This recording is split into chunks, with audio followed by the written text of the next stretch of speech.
Shalom. Renungan kebenaran firman Tuhan hari ini terambil di dalam Injil Matius pasal 5 ayat 8. Judul renungan hari ini, berbahagialah orang yang suci hatinya. Berbahagialah orang yang suci hatinya karena mereka akan melihat Allah.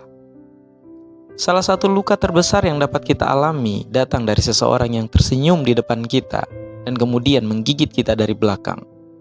Sangat sulit untuk mempercayai ketika kasih sayang hanya sedalam kulit. Kebutuhan untuk mempercayai orang lain adalah keinginan dasar yang sudah ada sejak kita masih bayi. Ketika kita memberikan kepercayaan kepada seseorang dan mereka mengkhianatinya, rasa sakitnya dapat menyebabkan bekas luka yang bertahan lama.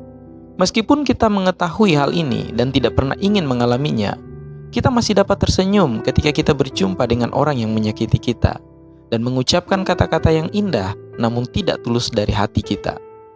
Kita merasa menjadi orang hebat ketika kita bersikap baik kepada orang yang diam-diam kita benci.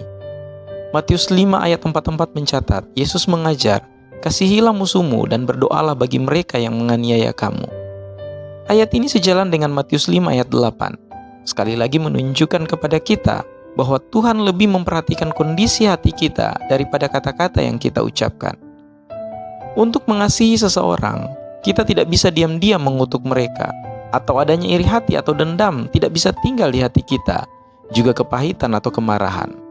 Inilah makna ucapan bahagia hari ini. Orang Yunani kuno menganggap seseorang yang jujur dan berkomitmen penuh sebagai orang yang murni atau suci hatinya. Ketika Yesus berkata bahwa mereka yang suci hatinya diberkati, Dia berbicara tentang bagaimana pikiran dan perasaan kita harus sesuai dengan tindakan dan perkataan kita. Sesungguhnya kebahagiaan dan kedamaian berasal dari hati yang tidak terbagi oleh rasa iri dan amarah. Juga dosa-dosa tersembunyi yang kita sembunyikan di dalam hati kita dan kadang-kadang membawa keluar untuk dipikirkan, memisahkan kita dari Tuhan seperti semua dosa lainnya. Itulah sebabnya mengapa Yesus berkata bahwa orang yang suci hatinya akan melihat Tuhan. Ketika kita berjalan tanpa celah di hadapannya, kita dapat berjalan dekat dengan Tuhan.